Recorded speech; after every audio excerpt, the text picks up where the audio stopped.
Yeah, I'm out here with my family in the yard. Today would have been my father's birthday, and I didn't get to know him because he died when I was 3, 4 years old. And I just found out where his grave site is, possibly, and I've been looking to talk to someone about it, but they don't seem to be answering the phone or responding very quickly. So I'm still looking into that. My father, he was a spiritual man. He was taught by the spirits. And when I was younger, first trying to find out about life, I would read his teachings because my mother saved him.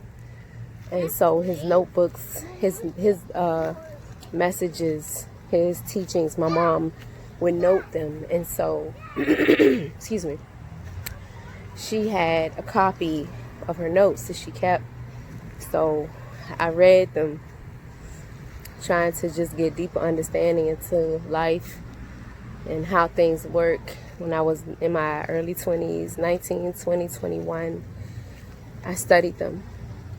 And that was like really what the foundation, a lot of what my mother brought us up on, which at that time, those thinking, those philosophies, understandings were not common knowledge. They are now. You can find them all over the place. And I got to watch that happen. So it's interesting, but all the answers weren't in that. No book ever has all the answers. You know, it's impossible to put a creator in a book and say, this is it. That is impossible because we're infinite. Our wisdom is infinite. Our knowledge is infinite. This existence of energy is infinite. So how can that be put in one book? That was something I came to my own conclusion on. But so I had this unusual foundation. And I used to wonder how it was that, like, he was taught by a spirit. Like, how, like, what exactly do that mean, you know? And it's interesting because as my life has now evolved, I have come to understand that the spirits are my primary teachers.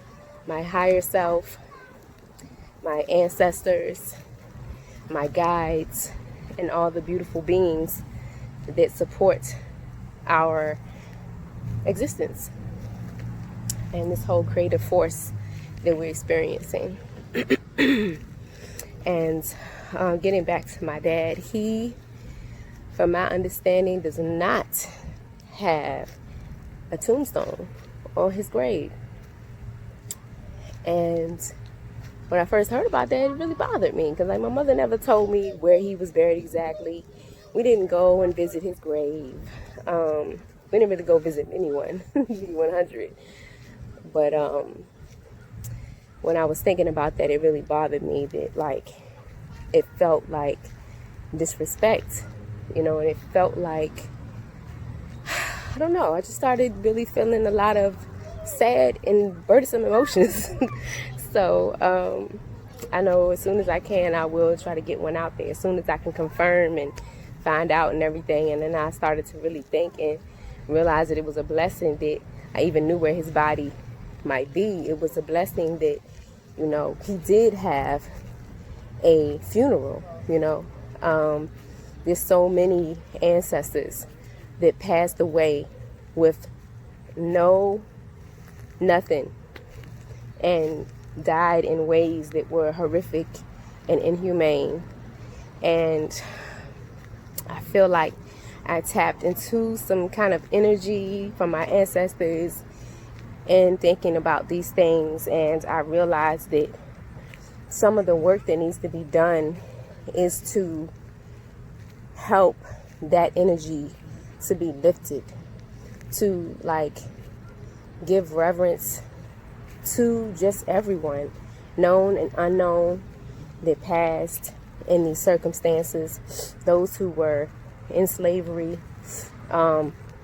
Indian, African, from the islands, wherever they was from, you know what I'm saying, it passed.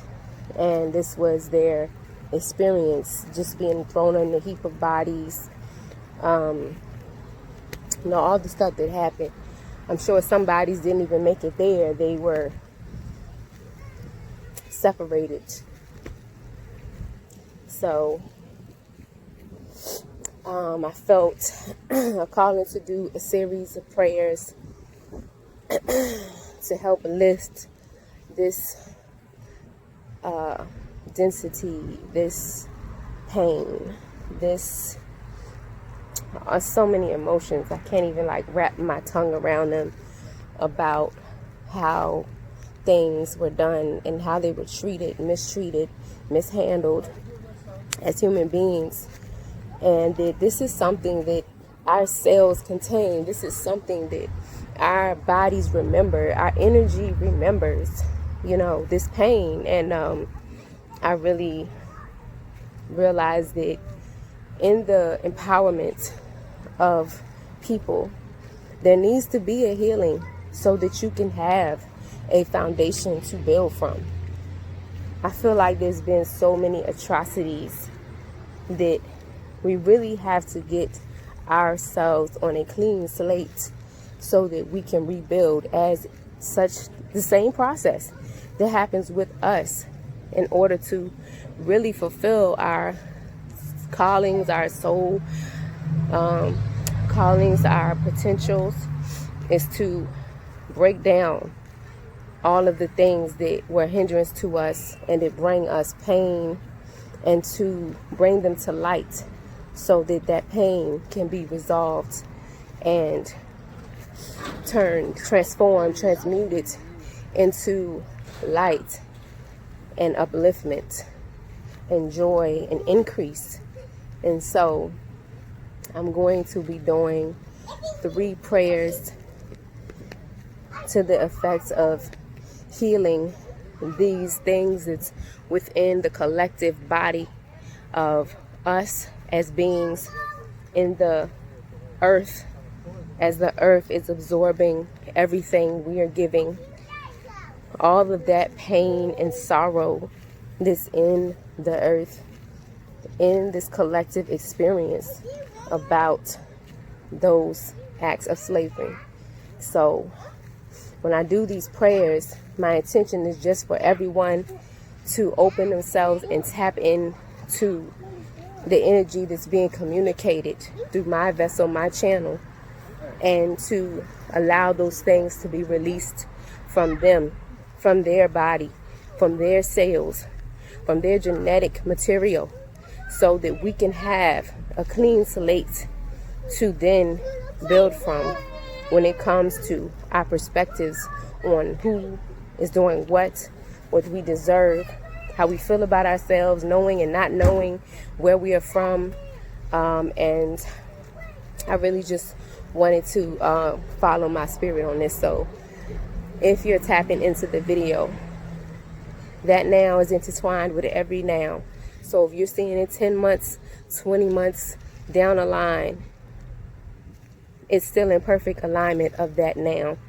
And that any time is a good time to have release, to have understanding, to have clarity of yourself, your frequency, your thinking, your beingness on this planet, and to come to a place where this is a home, this is a belonging, to not feel that you somehow don't belong or are not valued because of these thought masks from the past. So that is the intention behind it. And I really just would like for everyone to, if possible, pass the prayers to the next person that you know will be able to receive it, because the more people who are able to join in this experience, the more clarity of the frequency of that energy, of that collective mass thinking is able to be uplifted.